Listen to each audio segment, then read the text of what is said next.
అందరికీ నమస్కారం. సాహితీ కౌముది ఛానల్‌కి స్వాగతం.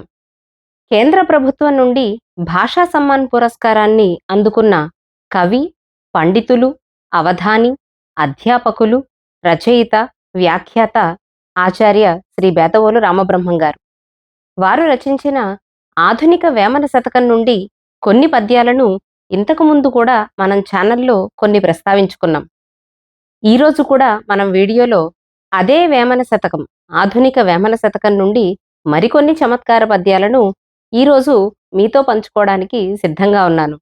మనం చెప్పుకునే ప్రతి పద్యం కూడా ఇప్పుడు ఆలోచించిన అవును నిజమే కదా అని జీవిత సత్యాలకు అద్దం పట్టేలాగా ఉంటాయి ఈ పద్యాలు. కొంత చమత్కారం, మరికొంత వ్యంగ్యం, నిజాన్ని నిర్భయంగా ప్రశ్నించే ముక్కుసూటితనం, వీటన్నిటి సమాహారమే ఈ ఆధునిక వేమన శతకంలోని పద్యాలు.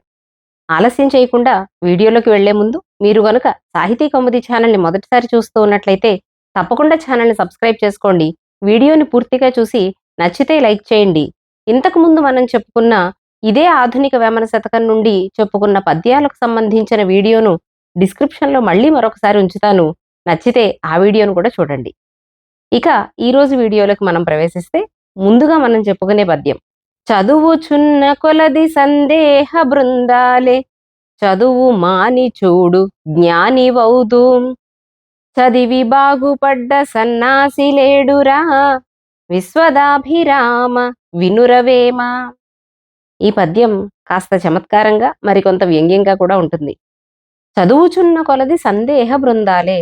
మనం చదువు ఎంత చదువుకున్నప్పటికీ చదువుతున్న కొద్దీ ఇంకా ఏదో ఒక సందేహం, దాని మీద ఒక పై సందేహం కలుగుతూనే ఉంటాయి. అదే చదువు మాని చూడు జ్ఞానివౌదు. ఎప్పుడైతే మనం చదవడం మానేశామో అప్పుడు మనం జ్ఞానుల్లా భాసిస్తాం. ఎందుకని అంటే ఇక సందేహాలు రావు కదా. మనం తరగతి గదిలో కూడా పిల్లలతో ఈ మాట చెప్తూ ఉంటాం. ఏమని అంటే, మీకు సందేహాలు వస్తున్నాయి అని అంటే దాని అర్థం మీరు చదువుతున్నారు అని అర్థం. లేదు మాకంతా అర్థమైపోయింది, మాకే సందేహము లేదు అంటే దాని అర్థం మీరు అసలేమీ చదవటం లేదు అని అర్థం అని తరగతి గదిలో పిల్లలతో కూడా మనం అంటూ ఉంటాం. అదే పిల్లల దగ్గరే కాకుండా పెద్దల దగ్గర కూడా ఇదే వర్తిస్తుంది. నేర్చుకోవడం అనే ప్రక్రియ ఎప్పుడైతే ఆగిపోతుందో అప్పుడు వారు జ్ఞానులలా భావిస్తూ ఉంటారు. సందేహాలేమీ లేవనుకుంటారు. దానితో వారి నిజమైన అజ్ఞానం బయటపడుతూ ఉంటుందన్నమాట. చదువుచున్న కొలది సందేహ బృందాలే. చదువుతూ ఉన్న కొద్దీ ఇంకా ఏదో తెలుసుకోవాల్సింది ఉంది అని అనిపిస్తుంది. సందేహాలు కలుగుతూ ఉంటాయి. వాటి నివృత్తి కోసం మరింత చదువుతూ ఉంటాం. ఎప్పుడైతే నేర్చుకోవడం అనే ప్రక్రియను మనం ఆపేశామో సందేహాలు కలుగవు. కాబట్టి సందేహాలు రావడం లేదు కదా, మనకన్నీ తెలిసేమో అని ఒక భ్రమలో ఉండిపోతాము.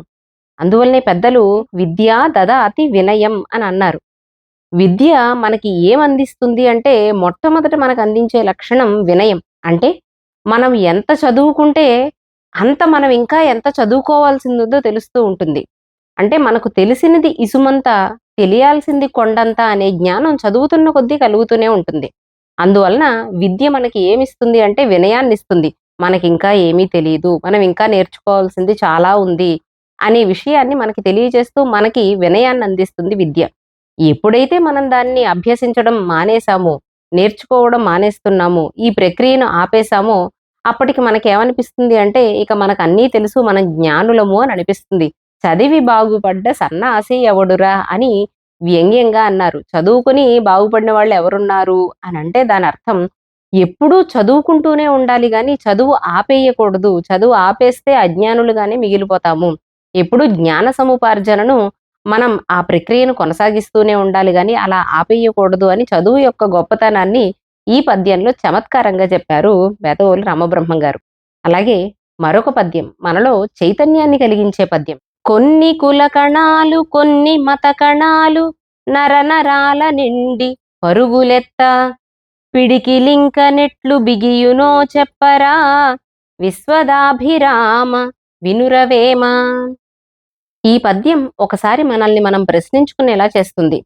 మనం ఎంతో అభివృద్ధి చెందుతున్నాము, ఎన్నో ఆవిష్కరణలను చేస్తున్నాము, ఎంతో అభివృద్ధి పథంలో నడుస్తున్నాము అని అనుకునే ఈ రోజుల్లో నిజంగా మనలో మన మనస్సుల్లో ఉండే సంకుచిత భావనలను మనం ప్రక్కన పెట్టగలిగామా? ఆ రకంగా మనం అభివృద్ధిని సాధించామా అని ఒక్కసారి ప్రశ్నించుకునేలా చేస్తుంది ఈ పద్యం. మన నరాల్లో కూడా ఏ భావనలు ఇంకా ఉన్నాయి అని కవి చెప్తున్నారు అంటే, కొన్ని కులకణాలు కొన్ని మతకణాలు నరాల నిండి పరుగులెత్త.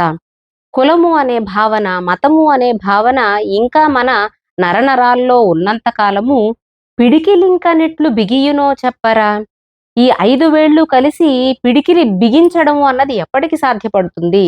ఎప్పటికీ సాధ్యపడదు కదా! మనలో ఈ సంకుచిత భావనలను ప్రక్కన పెట్టగలిగితేనే మనం నిజంగా అభివృద్ధి పథంలో నడుస్తున్నట్లు లెక్క అని, ఎల్ల లోకము ఒక్క ఇల్లై వర్ణ భేదములెల్ల కల్లై అని అన్నట్లుగా, మతములన్నియు మాసిపోవును జ్ఞానమొక్కటి నిలిచి వెలుగును అని అన్నట్లుగా, గురజాడ అప్పారావు గారి ఆ పంక్తులను, ఆ భావనలను మరొక్కమారు స్ఫురింపజేస్తుంది ఈ పద్యం. ఇలా చైతన్యాన్ని మనలో నింపే కొన్ని పద్యాలు ఈ శతకంలో మనకి తారసపడతాయి.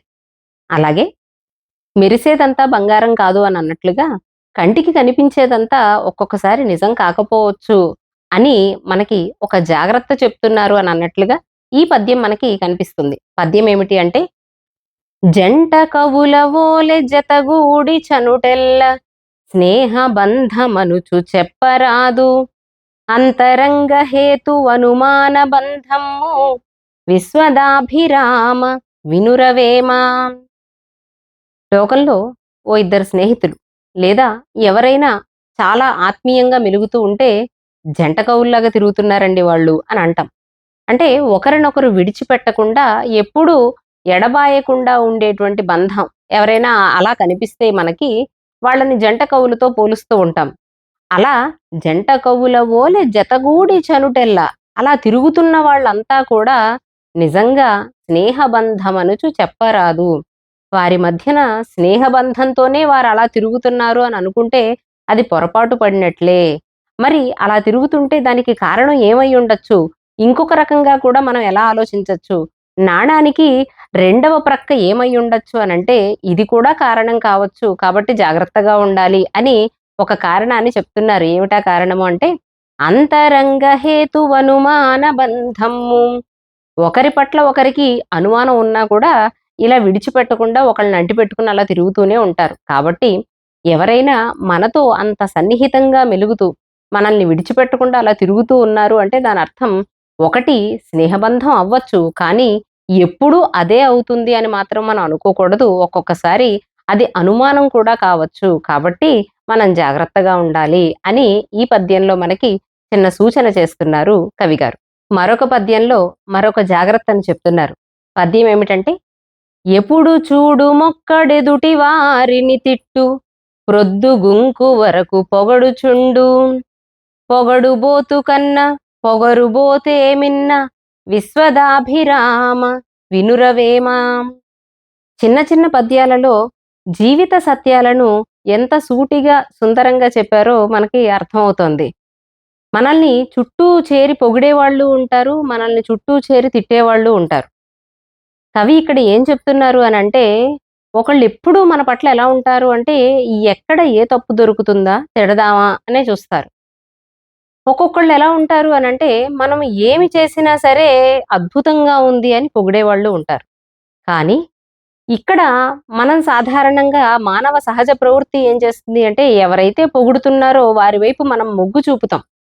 కానీ మనం జాగ్రత్తగా ఉండేలాగా చేసేది మాత్రం మనల్ని ఎప్పుడూ తిట్టేవాళ్లే. అంటే మనం చేసిన పనులను విమర్శించేవాళ్ళు. విమర్శించేవారు అంటే అందులో సద్విమర్శ కూడా ఉంటుంది. కానీ సహజంగా మనము ఎవరైనా మనం చేసిన పనులను ఎత్తి చూపిస్తే తీసుకోలేము. ఆ తీసుకోలేని కారణంగా వారు చెప్పేది మంచైనా సరే మనం ఆ వైపు దృష్టి ప్రసరింప చేయకుండా గుడ్డిగా మనం అనుకున్న మార్గంలో వెళ్ళిపోతూ ఉంటాం. అదే పొగుడుతున్నారు కొంతమంది. ఆ పొగుడుతున్నప్పుడు మనం తప్పు చేస్తున్నా సరే వాళ్ళు పొగుడుతున్న కారణంగా మనం అది తప్పని తెలిసి కూడా ఆ మార్గంలోనే వెళ్ళిపోతాం. అందువలన తరువాత ఏం జరుగుతుంది అనంటే దీనివలన తగిలే ఎదురు దెబ్బల ఫలితాన్ని మనమే తినవలసి ఉంటుంది. మనల్ని తిట్టేవారు గాని, మనల్ని పొగిడేవారు గాని మన ఫలితాలను వాళ్ళు అనుభవించరు. అందువలన పొగడుబోతు కన్నా పొగరుబోతే మిన్న. మనం ఏం చేసినా బావుంది, బావుంది, బావుంది అని అనేవాళ్ళ కంటే, మనం ఏదైనా చేస్తూ ఉంటే అందులో దోషాలనో, తప్పులనో చెప్పేవాళ్ళే నిజంగా మనకి మంచి చేసేవాళ్ళవుతారు. ఎందువలన అంటే, మనం వారి పట్ల ఉండేటువంటి భయం చేత మనం కొంచెం జాగ్రత్తగా ఉండడం ప్రారంభిస్తాం. ఎప్పుడైతే జాగ్రత్తగా ఉంటామో, అప్పుడు తప్పులు చేయడం తగ్గిస్తాం. అందువలన మనకి కలిగేటువంటి పరిణామాలు, దుష్పరిణామాలు తగ్గుతాయి. జీవితంలో ఏ దశలో ఉన్నా సరే, ఈ పద్యం మనకి ఒక కరదీపికలాగా పనిచేస్తుంది. విద్యార్థిగా ఉన్నా, ఉద్యోగిగా ఉన్నా, ఇంట్లో ఉన్నా, ఒక ఇంటి పెద్దగా ఉన్నా, లేదా ఒక ఉన్నతమైన అధికారంలో ఉన్నా, ఎక్కడున్నా సరే, ఈ పద్యం మనల్ని జాగరూకతతో ఉండేలాగా చేస్తుంది. మనల్ని పొగిడే వాళ్ళ గురించి కాదు ఆలోచించవలసింది. మనల్ని ఎవరైతే విమర్శ చేస్తున్నారో వారి మాటల యందు మనం గనక దృష్టిని పెడితే, మనల్ని మనం సరిదిద్దుకుంటూ ముందుకెళ్ళగలుగుతాము. ఎక్కడ తప్పులు జరిగే అవకాశం లేకుండా చూసుకోగలుగుతాము అనే మంచి సూచనను మనకందిస్తుంది ఈ పద్యం. మరొక పద్యంలో మనం ఎంత గొప్ప స్థానంలో ఉన్నా, గొప్ప స్థాయిలో ఉన్నా, అందరికంటే ఒక మెట్టు పైనున్నాము అని అనిపించినా, మనం అహంకరించడానికి ఏమాత్రము అర్హులము కాదు. అహంకరించవలసిన అవసరం లేదు అని చెప్తున్నారు. పద్యం ఏమిటి అంటే, అర్హులైన వారలవకాశములు రాక మ్రగ్గిపోవు చెంతమంది లేరు. అందలమ్ము నెక్కుట ద్వితీయత కాదు, విశ్వదాభిరామ వినురవేమ. ఇది పద్యం. ఈ పద్యంలో ఎంత గొప్ప నిజం చెప్పబడింది అంటే, మనం ఈరోజు ఒక గొప్ప స్థానంలోనో, గొప్ప స్థాయిలోనో, నలుగురు గుర్తించే విధంగానో ఉన్నాము అంటే దానర్థం మన గొప్పతనం కాదు. గొప్పతనం ఏమిటి అంటే, మనకు అవకాశాలు కలగడంలో గొప్పతనం ఉంది. భగవంతుడు అవకాశాన్ని ఇవ్వడంలో గొప్పతనం ఉంది. అంతేగాని ఈ అవకాశములు వచ్చి ఉంటే మనకంటే చాలామంది ఇంకా ఇంతకంటే గొప్ప స్థానంలో ఉండి తీరగలరు. కాబట్టి అది అవకాశం ఇచ్చినటువంటి ఒక యోగ్యతే గాని, అది కేవలం మనకు మాత్రమే ఉన్న యోగ్యతలాగా మనం భావన చెయ్యకూడదు. అలాంటి అవకాశములు రాక అర్హులైన వాళ్ళు ఎంతోమంది ఏమాత్రము గుర్తింపు లేకుండా ఉండిపోవడం మనం కూడా చాలా సార్లు, చాలా సందర్భాల్లో చూస్తూ ఉంటాం. అయ్యో! ఇంత గొప్పవాడే, కానీ ఎలాంటి కీర్తి లేకుండా ఇలా మిగిలిపోయారు 4 గోడల మధ్యలో. ఇంత గొప్పగా పాడతారు. ఈయనకి గనక సరైన అవకాశాలొచ్చుంటే ఎంత గొప్ప స్థాయిలో ఉండేవారో అని మన చుట్టుప్రక్కల ఉండేవారిలోనే ఎంతోమంది మనం ప్రతిభావంతుల్ని గమనిస్తూనే ఉంటాము, చూస్తూనే ఉంటాము.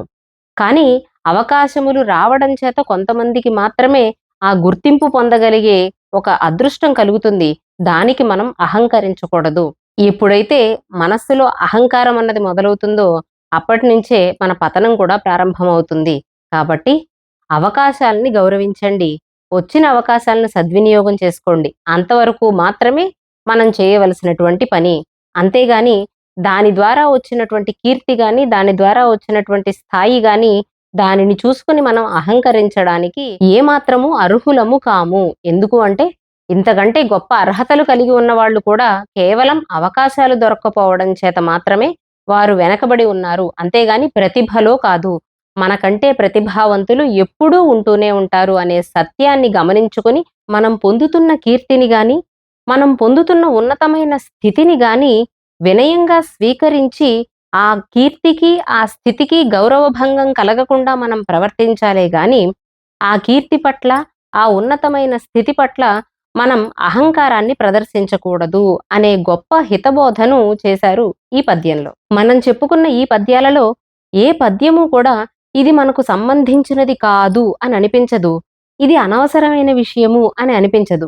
ప్రతి పద్యము ఆ పద్యంలో చెప్పబడిన విషయము మనం జీవితంలో ఏదో ఒక సందర్భంలో అన్వయించుకునేలాగా దానిని ఆచరణలో పెట్టే విధంగానే ఉంటుంది.